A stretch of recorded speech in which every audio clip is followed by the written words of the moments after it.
Great. Well, thanks everyone for coming. I'm Dr. Melanie Buttle, and I'm the principal of Peter Zosky College. And you are at an Enwayaang talk, and this is one in a series. Enwayaang means the way we speak together, and it is the name of the building that Zosky College is housed under. And we take the way we speak together quite literally and try to do these talks as a way to have a conversation and speak together in all that we do. I am going to first do a land acknowledgement, and then I'm going to introduce Jennifer. So we are, if we are at Trent, we are on the treaty and traditional territory of the Mississauga Anishinaabe. We offer our thanks to the First Peoples for their care for the land and for their teachings about the land, and may we honor those teachings. I often suggest that people check out the First Peoples House of Learning website at Trent, and we can put that in the chat in a minute as a way to learn about the treaty territory that we are on and a little bit more about the Anishinaabe in our area. So miigwech for that. I am going to introduce our guest today. So this is a long bio, and I was going to shorten it, but then I was like, no, I want to give all the cred. So I'm going to read Jennifer's bio a little bit and then turn the floor over to her. So Jennifer attended Trent in 2002, where she joint majored in English and sociology with a focus on women and gender, race and class, abnormal and social psychology, and crime and deviance. So you're seeing a pattern there of interdisciplinarity at Trent, which we talk about a lot. Outside of the classroom, Jennifer started in Otonabee College as a resident Don and immersed herself in programming and creating a 2 years in Otonabee. She transitioned to the new Zosky College residence as like your OG, you're like Zosky OG at the very beginning of our time as a college, and worked in residence at Zosky as one of the first resident Dons, and would assist with the development of the new cabinet in Zosky College, working with faculty and the TCSA in that role. You also took on the first cabinet president role and introductory ambassador for O-Week. So O-Week co-chair, now O-Week facilitator.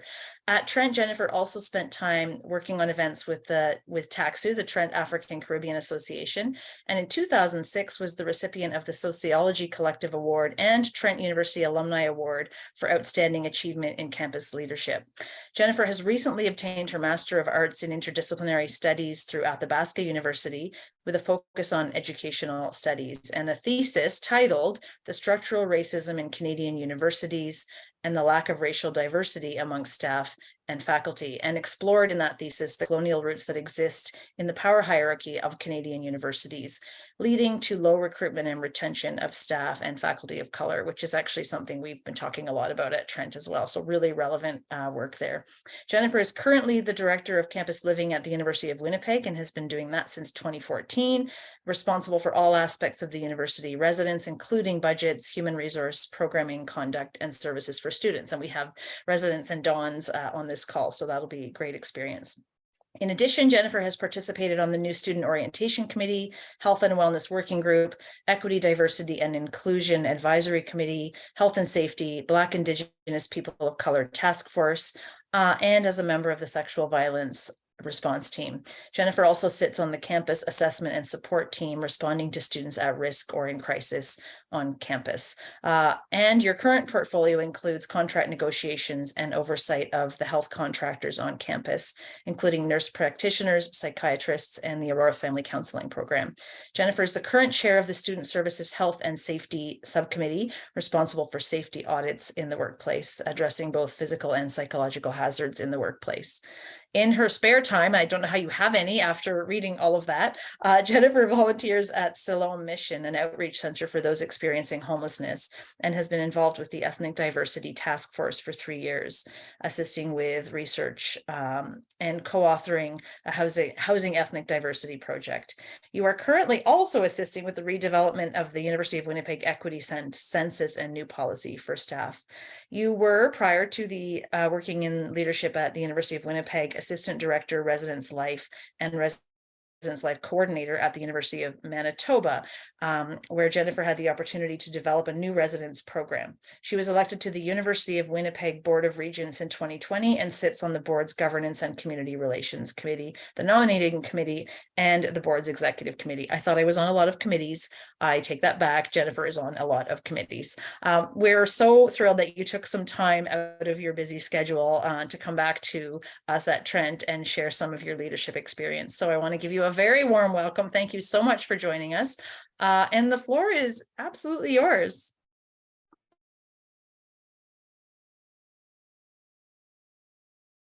just send you some stuff, and then you guys can pick and choose what you want to.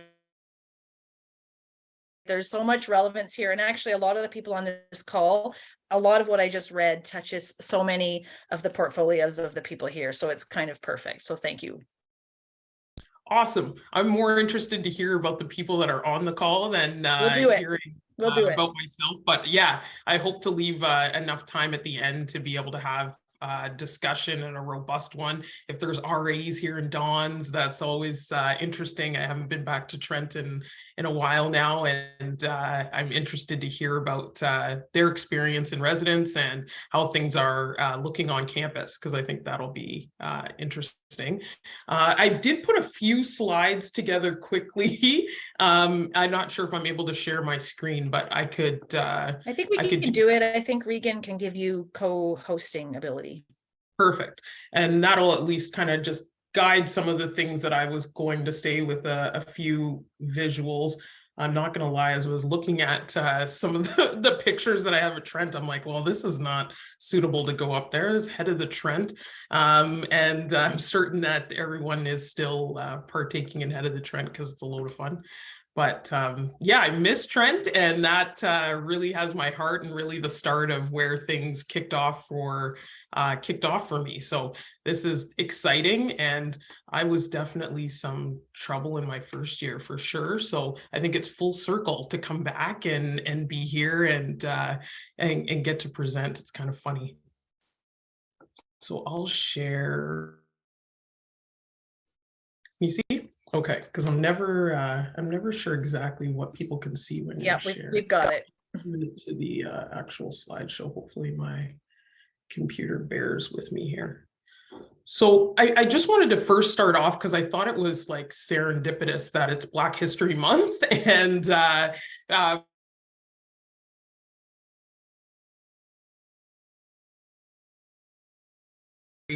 as a time to be able to reflect.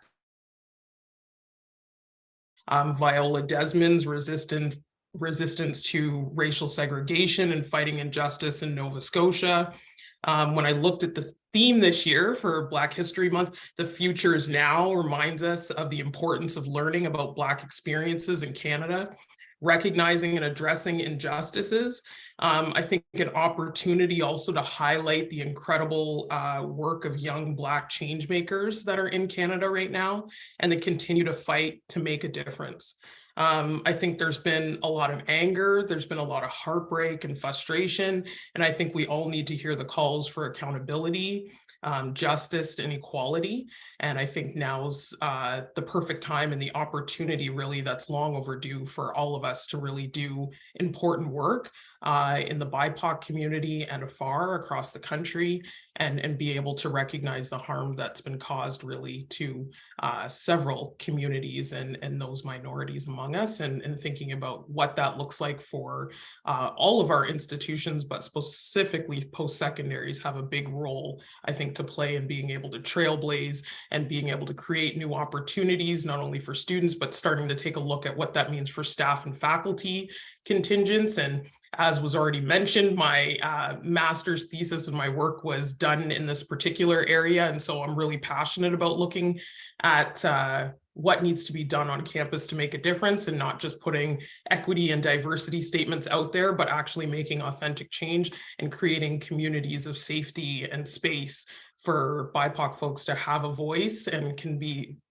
authentically listened to. So I just wanted to take a little time at the beginning to be able to acknowledge that, because I think the rest of it just kind of feels like a little bit of a history run quickly through my time at Trent, but it was such a wild ride for me, and I think one that informs kind of my everyday and myself as a leader, that it's kind of fascinating to see the trajectory, but also look back. So just a little bit about me And where I've come from, I'm spicy, and most people call me JT, and I always wonder where that comes from. It's just, it's my initials, and it literally comes from the space of we had too many Jennifers on the team, and one girl got hit in the face with the ball, and they said, we got to change everyone's name. So you're going to be JT, and this person's going to be Jen, and this person's going to be Jenny, and that way no one gets hurt. So that's, most people know me as JT, and that's kind of become my name, and it became kind of a residence life piece that got a mind of its own, and I embrace it and absolutely love it. So for myself, originally from Beamsville, Ontario, born in Grimsby, my mom has Guyanese heritage and my dad's Barbadian. My grandparents immigrated to North America. My mom's family settled in the US, and my dad's family settled in Canada. And so the roots for me is really growing up in a space where whiteness was dominant, and I always had to try and find spaces where I belonged, and often I found those spaces in sports. And so I spent a lot of time playing basketball, baseball. I figure skated even. I wasn't graceful, but I did it. And track and field were the spaces where I found some space for belonging, and kind of finding myself, and I think a sense of identity where it didn't feel like I was always an outsider. I'm a huge Halloween buff. I love Halloween, and so we set up a haunted house in our garage every October, and I find ways to be able to incorporate that on campus, as well as that they set up a big haunted house down at the University of Winnipeg, and students love it, and we scare them and everything like that.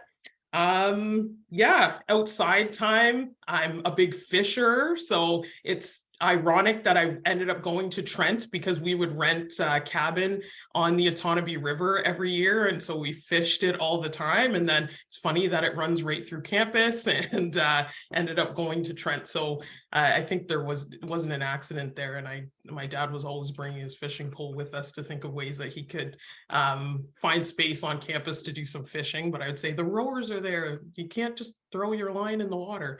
So anyway, a little bit about myself. And my time at Trent was awesome. And so finding space, I think when I look back, I was one of those actually introverted students that came with someone from their hometown, and always thought, like, I'm just going to hang out with her.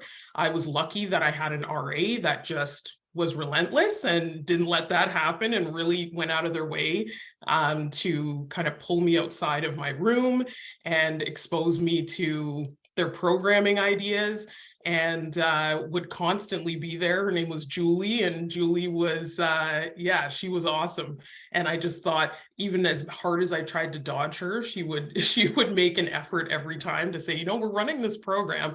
And by the end of the term, I was helping her plan the programs, putting up posters for her on the floor, and really just found a space that I thought, this is awesome and pretty cool. And if she could pull me outside of my room, and I was difficult to do that with, and a little bit loud, not a little bit loud, a lot loud, on the floor, noisy, that she said, you should definitely try out to be a Don, and think about what that looks like for you. And I remember thinking, is there a space for me in residence life? And is this a place where I can feel that I belong? And those were some of the things that I was thinking about before I was becoming a Don, and my experience at Trent. I just had a fantastic time. And so I don't know if I always feel like, what do I have to offer, or what do I have to talk about? And then I get talking and think, oh yeah, I can offer a few things, or talk about a few things, but I always feel like my stuff's a little bit outdated because I'm a little bit old school in the way that I was on campus and had the opportunity to be able to step into Zosky right at the beginning. So it's fascinating, because I'd be interested to hear kind of what's been happening and where things have evolved since I've been there. And when I was looking back at some old photos, I just remember how scared that we were all at the beginning, because we were all taken from different teams and put into Zosky to try and figure it out at the time. And I think when we were first recruited, I don't even think that Zosky had a name, or NYN wasn't fully conceptualized at the time. And so we just saw this big yellow building, and we weren't sure what this was going to look like, or what this was going to become. So for me, when I took a look back and was thinking about some of the things that where I started and what my goals were at the beginning, it was really the thought of, I think I'm going to be a teacher, and I think I'm going to try teaching, and maybe that might work out for me.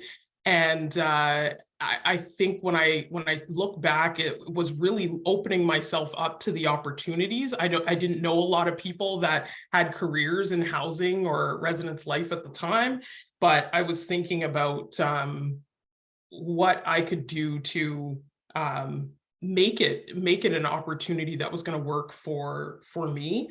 And so I think that flexibility with my goals was important. And when I walked into Trent and figured out that residence was a place that I felt a sense of belonging, and this was a place where I thought I could really thrive here, and also learning who I was outside of my parents' influence and everything that I'd ever known, I'm thinking that residence was really the space that I was able to do a good chunk of growth in my first year, and even more so in my second year, taking a look at what kind of leader I wanted to be, and really opened up my eyes to the possibilities and my capacity to be able to connect with others outside the classroom. And yeah, I think that really was where it started. And looking back at some of the earlier programming, they would say, you know, we've done this last year and we did this. And I was always trying to merge two ideas together of how I could create competition, but also curiosity from students, and that it wasn't just set out like this is a volleyball tournament, but how to really take a few different factors and combine them to make something new was always really interesting to me, and ways to be able to get students out of their rooms that typically might not join into programming.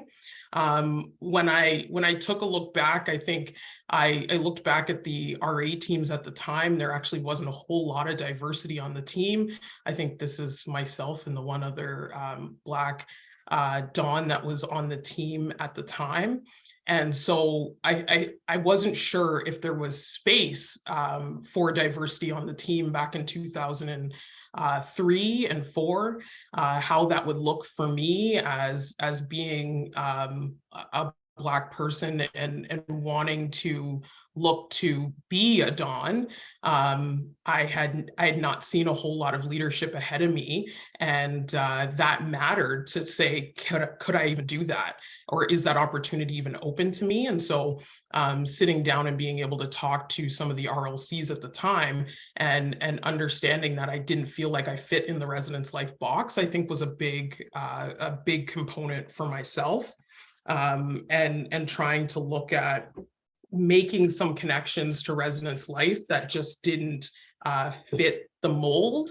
And so I was lucky that I had RLCs or mentors at the time that allowed me to kind of redefine some of those components. And so when I was thinking about creating my own space in residence life, it was scary. And I think I had to really take time to look at what I wanted to accomplish. And I think overall it was fun at the time. I wanted to have a lot of fun, and I wanted to be able to bring people along on that journey, and also be able to create space for others. And so I recognized too that there were other students that looked like me and potentially didn't fit in the residence life box. And maybe if they saw me in those spaces, maybe they would feel welcome too, was also a part of the motivation for myself at the time when I was thinking about being a Dawn.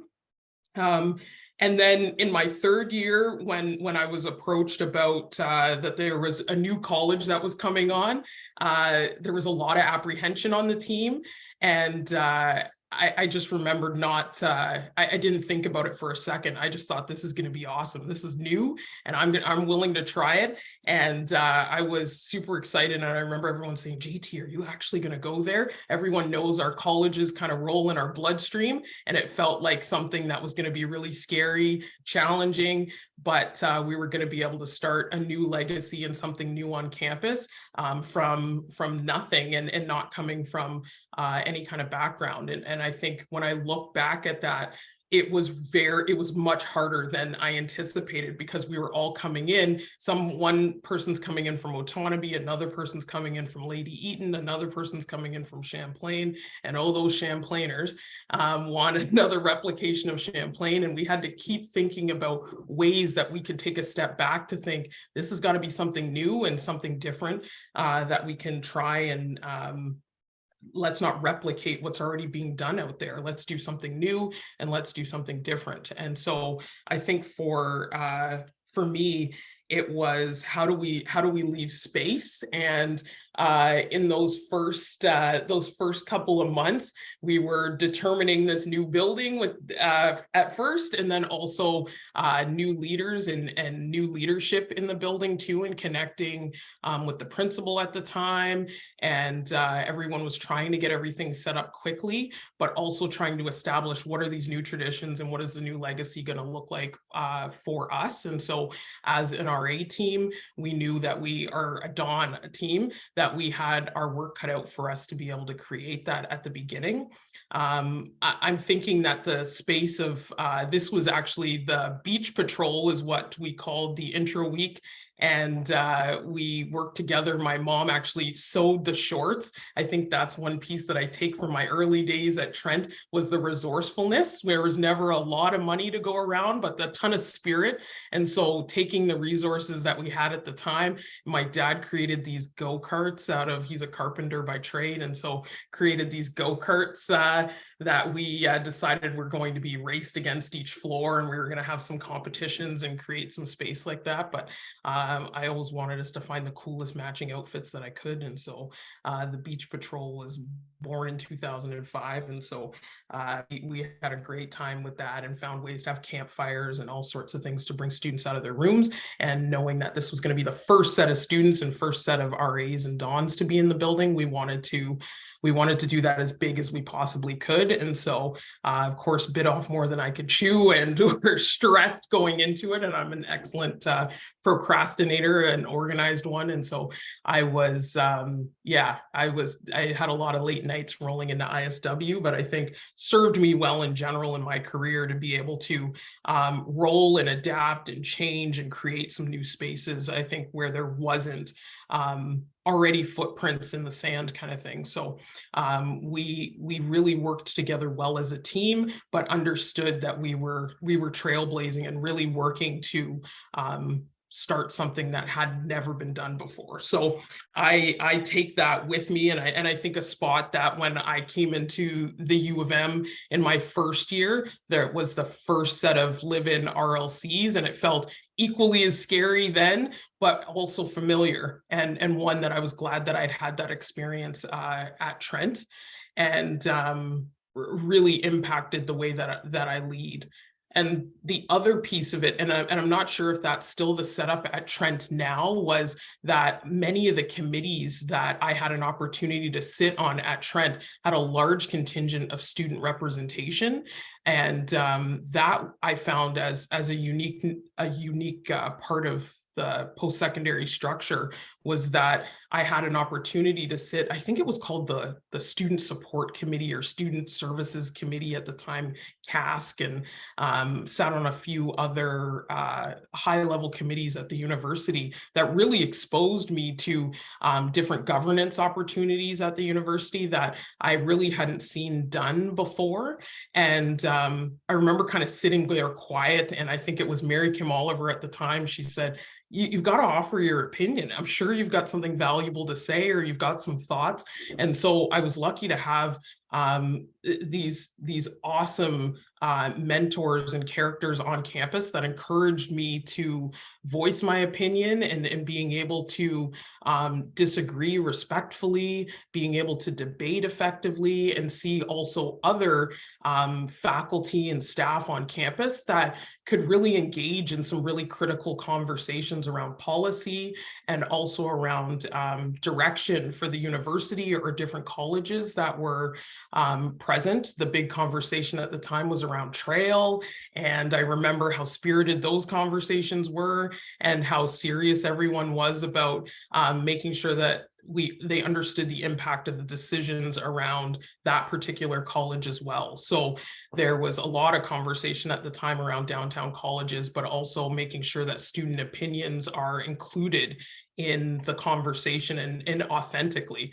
And now, having seen how important that was, I think that's been critical, and I don't think that I would really be where I am in the capacity without having some of those opportunities to be able to voice my opinion in a creative way, but also in a really tactful way with administrators of the university that you would think you're used to this really authoritative way that you would assume you have a connection to administration. And this was giving you an opportunity to have a voice right alongside them with like a 50-50%, I think, student vote versus faculty and staff. And so those spaces were great spots for me to really become a leader and really test my capacity to, I think, step up to a different level, but also expose me to something new. So I always tell my student staff always, I like to hear what they have to say, and always want to hear from a student's perspective what their experience is, and not missing out on what's impacting their mental health, what's impacting their everyday. And it can be easy for administrators to get caught up in their offices and not get outside and connect with students anymore. And that was really informed from my time at Trent, and I value that quite a bit. My Zosky president days, and with rolling with no constitution, I remember that being the biggest goal of that first year as president, is trying to develop and establish a constitution. And I had no idea how to write a constitution. I learned quickly the complexities of trying to figure that out, and work with the student union and work with other student leaders to make that happen. And so that was an interesting experience, but also garnering and learning how to get buy-in from others, I think, was key when I was looking back at my time as the first president that kind of stepped in to help out with it. And I don't know if I was voluntold it and more so than volunteered, but I took that role on and took it really seriously, to understand that I was hoping that I was leaving a legacy, and that people were going to have an opportunity to join the cabinet after I was long gone. And so I thought that was a fun way to be able to carry out my last year there at Trent. And then, yeah, my connection to others on campus was just massive for me. It provided the best experiences was coming from other people, and that's why I'm hesitant to take up all the air in the room, because I think as much as I try to impart and help with other people, I learn more from others than I think anyone ever learns from myself. And so those were awesome spaces, and I hope that they continue to grow at Trent, because that really made the difference for me, being exposed to a bunch of opportunities that I don't think I would have had if I was at another institution. And I've always actually went out of my way to seek out smaller institutions that almost replicate Trent, because there were so many opportunities where you get to wear different hats. And I think that's you can hear that in a little bit of my background, that I still go out of my way to find as many things to connect to as possible. That makes the experience even more rich for myself, and for any of the Dons that are on the call. I would encourage them to make sure that they're making those connections and learning from others. And I always talk to my staff around, leading from the side as opposed from the top, and hearing what others have to say, because they have just as much to offer you as you have to offer them. And so that's just always been kind of one of my mantras as I've moved through, is how much that I could learn from other people. And so I have one story, and I'm certain, I think I looked for this professor years ago, and I think has unfortunately since passed away, but it was a sociology professor he taught, I think, sociology of food. And the stories that he would come with and the richness of his stories just made him such an interesting character, and really went out of his way to make connections with students, but also offer those personal nuggets that made him seem even more human to us. And that I just remember there was a time when he knew we hadn't done any of the research that we were supposed to. So we walked into all papers that had gotten these big red zeros on them.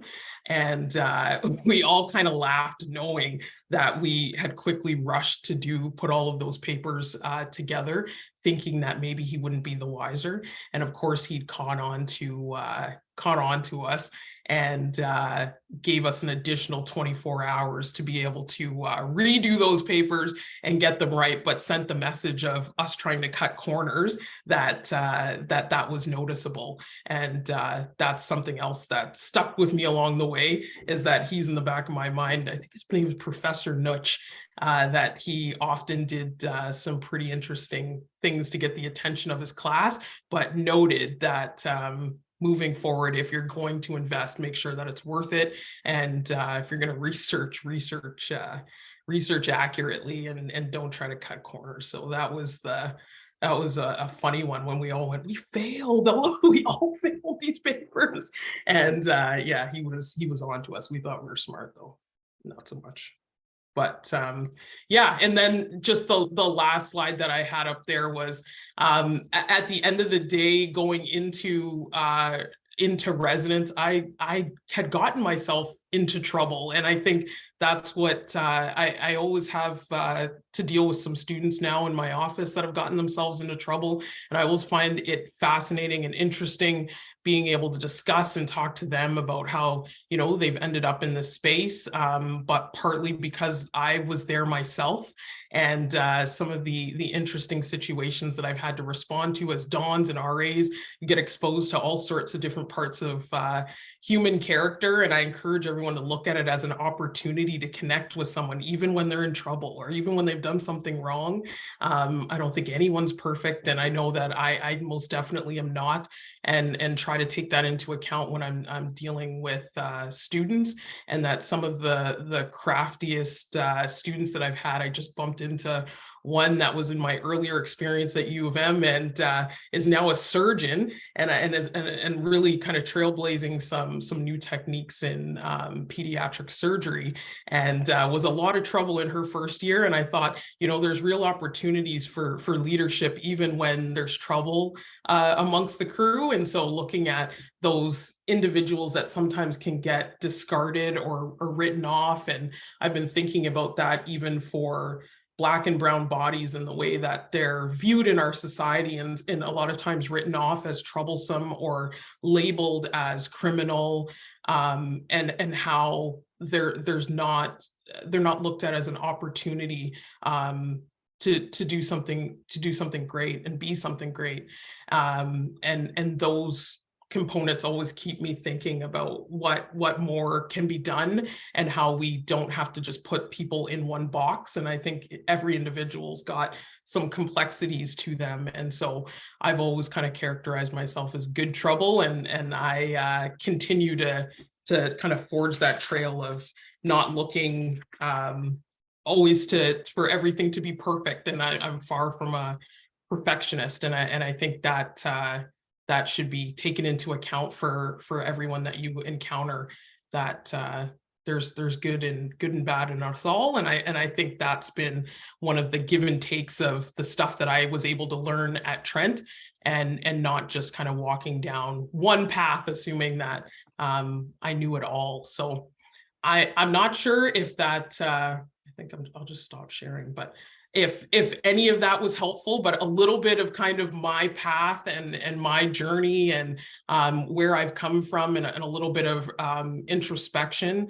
And I'm hoping that that there's some components that continue on at Zosky College and continue on from the foundation that we set years ago. And it was really based out of our own selfishness to have fun and to be able to leave a mark and start something new. So anyway, Amazing, thanks for amazing. listening to my ramblings, but I hope It was great. It was so great to see your photos too, and just think about, like, we still describe Zosky as the young college, or like the new one, or the baby, and it's like, oh my gosh, like it's been a few years. So, but it was really interesting to see and think about the trend, like the time that has passed and what you were thinking about at the time. It's so valuable and interesting, and I'm really glad you brought up the connections around thinking about it being Black History Month, and thinking about how we're reflecting, like truly reflecting, not just words, in terms of how we're really working on that in residence. So I really appreciated that, and I love the photos, and I would love to open it up to questions. We do have people on this call who have been deeply involved in orientation and in donning and in conduct things. I'm looking at some of you. So does anyone want to shoot out a question for Jennifer? I'm going to just, Jonathan, you asked, were there undergraduate students at Trail during your time? Because yes, Trail is now a mix of undergrad, mature law students, graduate students, but there was a period of it just being graduate. But yeah, did Trail have undergrads when you were there? Yes, yeah. Trail had some undergrads when we were there, and that was part of there was talk around the downtown colleges was kind of what they had, and one had been sold off, and everyone was really advocating and fighting to make sure that Trail stayed on. And I remember thinking, wow, those students are going to get kicked out. Like, they're talking to the professors like that, and but there was just so much passion around the conversation, and there were undergraduate students, that were a part of Trail and part of the conversation very actively around either repurposing and reinvesting in downtown, and specifically around Trail, and not wanting that to disappear as the other college had. Yeah, for sure. Thanks for that. We were actually, Beth and I, who's on this call, were just talking to a PR alum about those years. And actually, and this was a question I had for you, was, I mean, you know this yourself, but Trail, or not Trail, but PR closed with a lot of drama, and then Zosky opened, and I know it was a bit challenging. And you referenced like the love of your college, like collegiate pride, and then what, you're leaving OC for Zosky, like, but taking it as an opportunity. But there is a lot of, I know Steph's like OC over here, but there is a lot of, I mean, friendly, like good friendly rivalry and respect, but also loyalty. And I wondered if you might reflect a little on whether that idea of like Zosky proud was coming out, or was it so new that people couldn't see themselves in the collegiate life? Yeah, it was challenging at the beginning to see how we could all rebrand ourselves as this thing no one knew anything about. And I think it was hard at the beginning to see yourself as loyal to something that didn't seem to have a lot of character. And so at first it was like, it's a weird stamp building with stamps, like on the outside as the windows. And like, what does that mean? And we're not allowed to go on the balconies. And so one of my biggest, and I know that was a moment where people were like, she's a hugely troublesome Dawn, was I was advocating against the RLCs and the administration at the time to let students get out on the balcony. So I strategically planned a winter program that could get us out on the balconies. And I had to get, like, I don't even know, there was some kind of thing. I had to get signatures. So I had to go and talk to the facilities director and all these different directors on campus. And I like barged my way into their office with these sheets. And I know they were definitely looking at me as problematic. And I was thinking, I can get us out on these balconies. Like, everyone was because they had built in these balconies that then were locked off to students. And so my sole goal was, so I ended up being able to run 2 programs that year that got us out on the balconies, and students were thrilled about it. But there was also a a sense of them losing the obsession about getting out there too. That was just a constant topic of conversation. Yeah. So there were certain things that we were trying to do to increase that loyalty piece, that they thought, oh, we're a part of something bigger, we're a part of something that's going to carry on. But trying to establish what that identity looked like was really difficult for us in the first bit, because we were all coming from different colleges and we all thought that that was the right way to do it, and not necessarily equipped to be able to negotiate what felt like these really, like you said, the colleges is a part of your blood. You don't want to negotiate the autonomy out of it, or the Lady Eaton, or so all of us had to give a little to be able to create something new. Yeah, that's really interesting. And I think it took a long time for Zosky to kind of get an idea of its identity. I mean, I hate to tell you this, but the balconies really don't get used now either, because of all the same reasons that you couldn't use them. It did seem crazy that they built a building with balconies that we wouldn't actually use. So that's like architectural genius right there, I guess. But yeah, we were upset. I understand. Yes. Anyone else want to ask a question? Got a lot of knowledge on this in this room. Well, does intro week still happen? Is there still intro week activities that go on? Yes. Well, I don't want to point to you, Amelia, but go. Yeah, it got rebranded as Orientation Week once there was no longer a need to do introductory seminars, because all of the registrations happened in the summertime. And then they were like, wait, we don't actually do introductory seminars anymore. So Orientation Week, I think that was 2013 that the switch happened.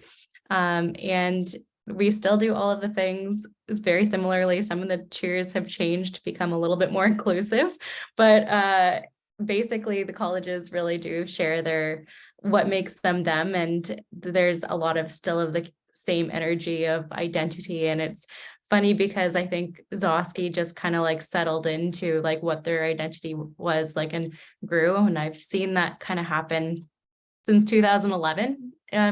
Where it was my first year where I knew a lot of people in cabinet, but I hid in my room for my first orientation week. So luckily I got the opportunity to take part in it as a Don in my second year. So it was really cool to see like the development of the colleges. And then I was able to be part of each of the 5 colleges in some capacity as a Don, as working in the college, or in my professional role. I worked running orientation for 5 years, and it is quite an impressive feat with a lot of love from 200 volunteers of college and international students who support first years and their transition. Jonathan being one of them. Nice to see you, Jonathan. Nice. Yeah, so it's cool to see you and your experiences too.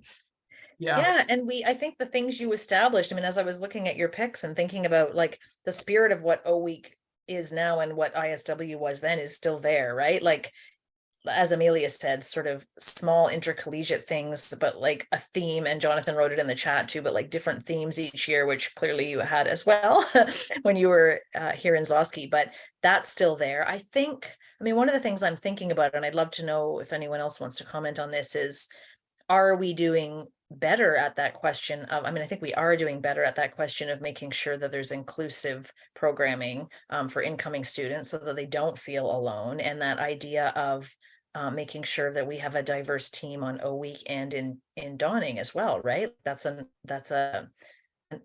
important part of how students are going to feel welcomed. Anyone from the housing team want to take a stab at that one?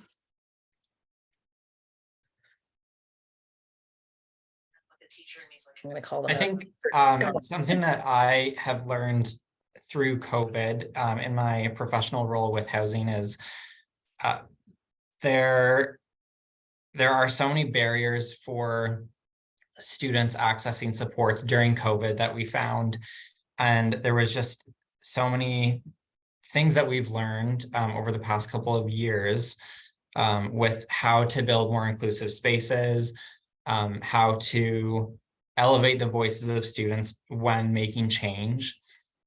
But I'm wondering if you can share some tips in the industry that you've used to become a positive change agent? Oh, that's a mouthful. Yeah, I think that it's hard depending on the day. And I don't know if I have a perfect answer for that, but not always moving in a knee-jerk way. Sometimes we're quick to move, but not in the right direction always. And so I think when I'm thinking about change, and specifically in the spaces of diversity, because that's really important to me, and one that I readily pointed out was a challenge for whether I could see myself as a Don or in the field of residence life at all, was knowing representation mattered, knowing at times that my presence was not always just about me. And so I think thinking about more than just what matters selfishly to myself. And in some of the conversations that I've had with students and student leaders, I'm a little bit scared that that capacity can be missing around looking out for the greater good and the bigger good. I think we saw a lot of ugliness during COVID in some ways, around really like, well, this is about me and my choice versus, being able to include in how that my decisions impact others or impact the community. So I am a little fearful about how that looks around people being able to help out others and help their neighbor and create community in an authentic way where people care about their decisions and how those impact others. Because me coming in my first year, I was definitely selfish and not thinking about the community. And my Don was well equipped to be able to re-establish what we should be doing and shouldn't be doing. And so I appreciated her, and not even in a forceful way. She was quite tactful in the way that she kind of garnered support from us. And we knew when she came around the corner, it was like, man, we disappointed her. Like, she's down because we made the wrong choices, and that mattered, as opposed to I'm mad at you because you've broken quiet hours or whatever's supposed to happen. It was just like, she didn't even really have to say anything. Her presence enough was like, we were just all heads down, knowing that we disappointed Julie at the time, and we should be ashamed, and we should make sure that we do better tomorrow or whatever. And so I think it takes time to build connections with people, and it takes time to garner trust and respect is reciprocal and trust is reciprocal. And those things can't just happen overnight as well. And so I'm thinking when people are trying to connect, sometimes it's in authentic ways, and that doesn't that doesn't create a relationship that feels safe, or it doesn't create a relationship that feels that it's honorable. And I think that matters as you move forward, to be able to make effective change in any community. I think is you've got to be able to listen just as effectively as you lead. And most people are already formulating a thought before they're actually listening, is what I'm also figuring out too. Yeah, I really like what you said about the knee-jerk reaction and not being reactive to change, and just being proactive with trying to solve the problems before they even become problems. And I feel like with COVID, we couldn't really take the time to build those really authentic connections, because we had to be the knee-jerk reaction. Like, we had to just react to everything that was happening because it was just brand new to all of us. And I think something that I've started to learn, at least over the past year, is it's easy to just stay in that knee-jerk reaction, like being reactive, because that's what we've been trained to do during COVID. So what would you say is a way to help folks just transition back to, the way, not just being used to that knee-jerk reaction that was created because of COVID? Yeah, that really shook everything. You know, it changed, I think, in housing anyway. When I think about our response at the beginning was out of necessity, and then it just kind of carried on as a way of being after a while, that it was like this happens and then we react. Public health, you know, measures, and we've got to make sure that we react to that. And now I don't even know if we're post-pandemic yet, but trying to figure out a new way of functioning. And I don't know if we can go back to something, but look to something different and new. And I don't know if there's an easy answer to stop, you know, reacting hastily, but taking time. And sometimes you have time to be able to reflect, and sometimes you don't. That's the honest truth. And responding. But I'm thinking for bigger decisions, if you can pause, then do it. You know, like if you have the agency or the ability to do it, take a pause or take a beat and take a breath. And that's what I've been trying to work with my staff on, because they all, like, there's quite a bit of shock there that's come out of COVID to be able to respond, to get back to the roots and a little bit of the foundation of what we know works in residence, to be able to connect. But we're also responding to a different type of student as well, and a different type of student leader.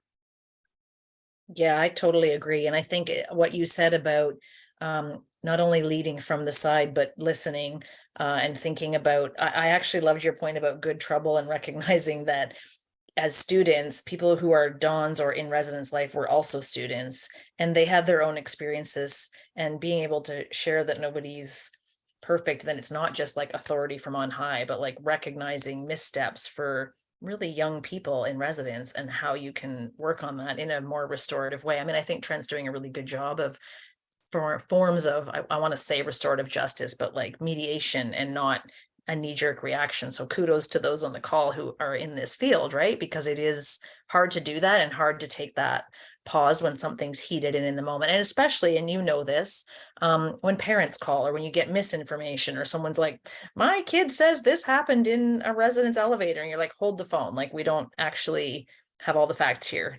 So pause. But then I know, I'm looking at how many of you I've talked, many of us on this call have had that moment, right? Where you're like, let's take a moment and think about what really happened, what we can really talk about with a parent, and whether the parent is also having a reaction out of overprotectiveness. Or on my staff team, we talk a lot about stress can come out as anger. So you think you're dealing with an angry parent, but what you're really dealing with is a very scared, stressed parent who's worried for their kid. And how do you think through all of those perspectives, right?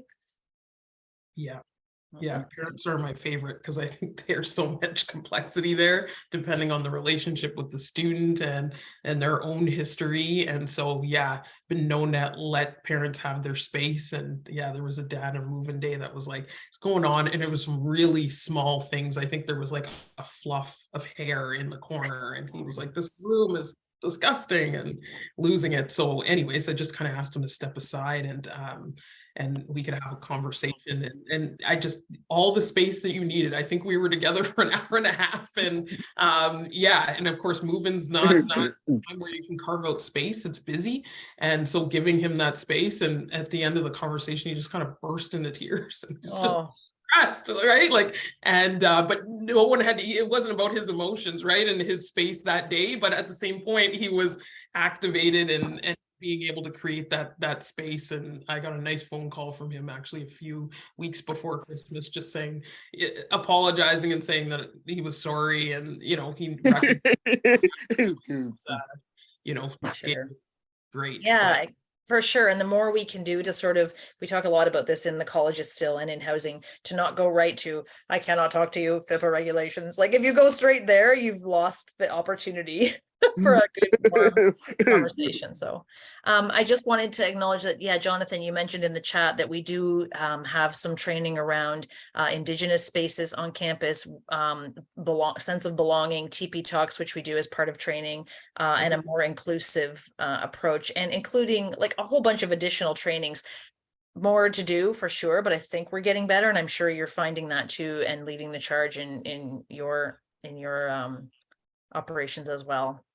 Yeah, and I wanted to point out that was a big influence at the beginning of Zosky, was the Indigenous influence over decisions that were being made in the building, both from a structural standpoint, but also in the ideology of the building. And so I had wondered if those had continued, because I remember back in 2002 and 2003 being in David Newhouse's 101 class at the time, and really looked at almost as revolutionary, or 20 years earlier than and quite ahead of the time, related to discussing Indigenous issues, looking at the ways that spaces should be Indigenized and recognize the history and the land that we find ourselves on. And now you've kind of fast forwarded almost 20 years, a lot of post-secondaries are just catching up to conversations that were being had in 2002 and 2003. And really the foundation, when the UW introduced, I think it was about 5 or 6 years ago, the Indigenous course requirement for all first-year students on campus, I kept thinking back to my time at Trent going, well, you know, there was a lot of Indigenous influence then at the time. And I'm wondering how those things have continued on campus, and the kind of influence specifically in Zosky, if that continues. It sure has. I mean, we have an Indigenous course requirement at Trent as well, and it's and David Newhouse, you know, was instrumental in that as well. He's so great, because he continues to, like, anytime something happens where he thinks we're forgetting something, he'll just come and gently remind me, you know, like, Melanie, that building was named, or this was named, or this has this influence, to kind of just keep that alive. And we work really hard on, and that's actually one of the reasons that we use the word Enwayaang so much, because people will say, well, I thought it was Zosky College. It's like, I know everybody pointed at the yellow building and said Zosky, but the building had the name Enwayaang from the get-go, and nobody used it because it just became the big yellow building, or it became Zosky. So we've done a lot of work to say it has an Indigenous name for a reason. And the work we do with First Peoples House of Learning really is instrumental to the identity of the, well, what we like to talk about is that collaborative piece. It's not, we're not trying to be the Indigenous college. We're just trying to really show the partnership and how it can work. And it can work on a campus when you're programming together, and when you have the, I guess the good intentions to make sure that that works well. So what we've also tried to do, though, is say, it's not one college that has an Indigenous leadership and awareness. It has to be across the colleges. You can't silo that in one. So it's kind of an interesting mix of, like, we're doing a lot of Indigenous programming and collaboration in Zosky, and that's been a really important developing identity, but also all the colleges have that spirit of collaboration and work to make sure Indigenous needs are being met. So and because students are in all colleges, right? So they're everywhere. I wanted to tell you before we finish, I'm just reading Jonathan's comment about, yes, you're in Otonabee, Jonathan, but you're also working in Zosky in First Peoples House of Learning. Yes. Yeah, that's really important, because you're partnering with all the colleges, really, to make sure that that's felt. But I wanted to tell you too, Jennifer, that we do still have CASC, the Colleges and Student Services. Yes. In fact, right. Lawrence and I we're on there together. Lawrence is CASC reports to Lawrence, and I chair CASC, and we work together on that committee. So alive and well with student rep. Wow. Okay, CASC. Yep, still there, and still the place for students to share their information, but also make big decisions around their fees and the decisions that are being made in student services across the university. So that's been an ongoing important thing. So we're still there, we're still doing it. That's awesome. Yeah. And has there been efforts to improve kind of representation of BIPOC faculty and staff on campus?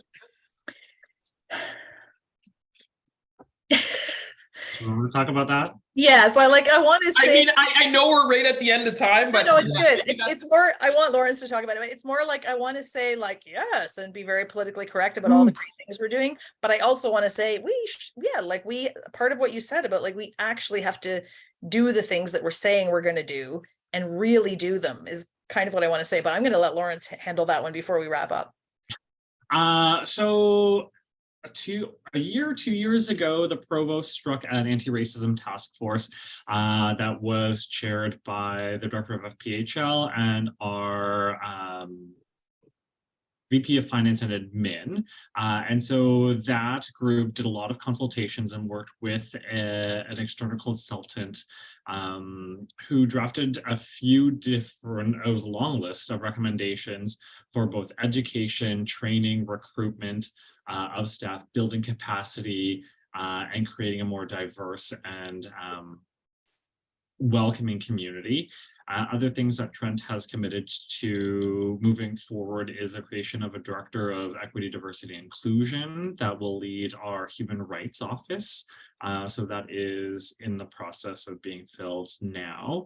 And then, of course, different like smaller initiatives within human resources in terms of the recruitment process and valuing lived experience for certain positions that serve our marginalized students. Gotcha.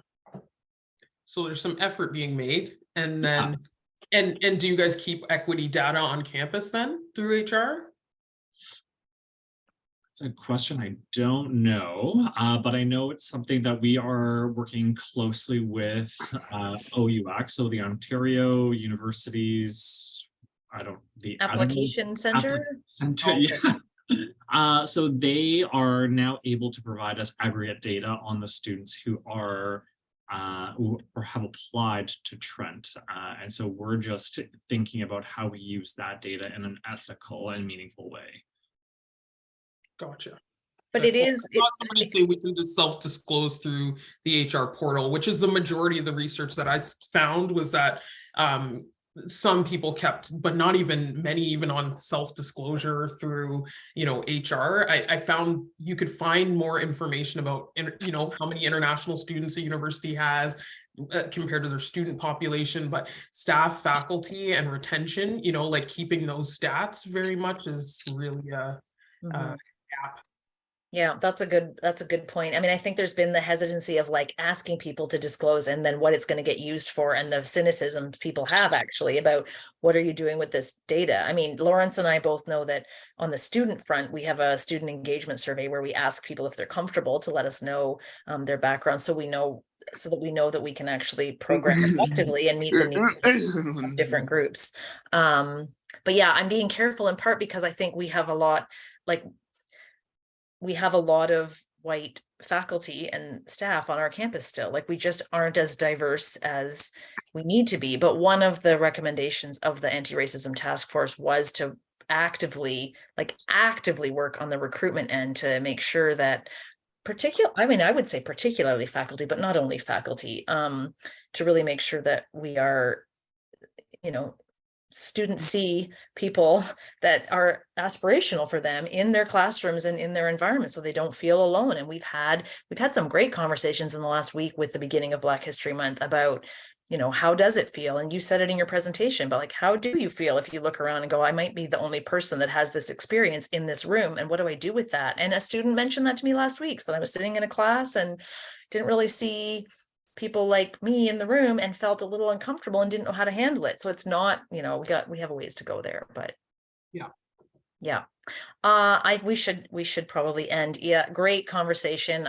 We're probably gonna want to reach out to you 1,000 times, and we'll try not to overwhelm you with questions, but I really appreciate your time. And I think what you really helped me see was that the college has these beautiful roots that are continuing, and it's so great to have, again, Original Zosky on the call. We don't have an established alum, but to have that experience and reflection on the first 2 years is so beautiful. And I'm so glad we connected. And it was Stephanie that connected me to you and said, you really got to talk to JT. Yeah, so I think she's gone. I was gonna point her, shout her out, because she's always in my ear, like Trent, and keeping me a little bit up to date and in the know a little bit.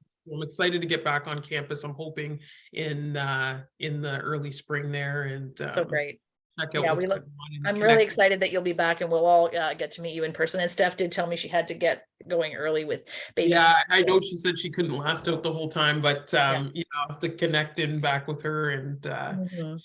But thank you so much. We will send the recording out to folks. And the last thing I wanted to tell everyone, because you mentioned Guyanee's background, the CEO in residence at Trent in early March is Anita Erskine, who is also a Trent alum and an OC alum, and lives and works in Guyana with women and social media startups, and she's just amazing. So we have this other really cool person coming to Trent at the beginning of March that she's just an amazing female leader as well. So I'll send you that stuff offline, and I'll make sure all these people know about her visit as well, because she's going to be great. So perfect.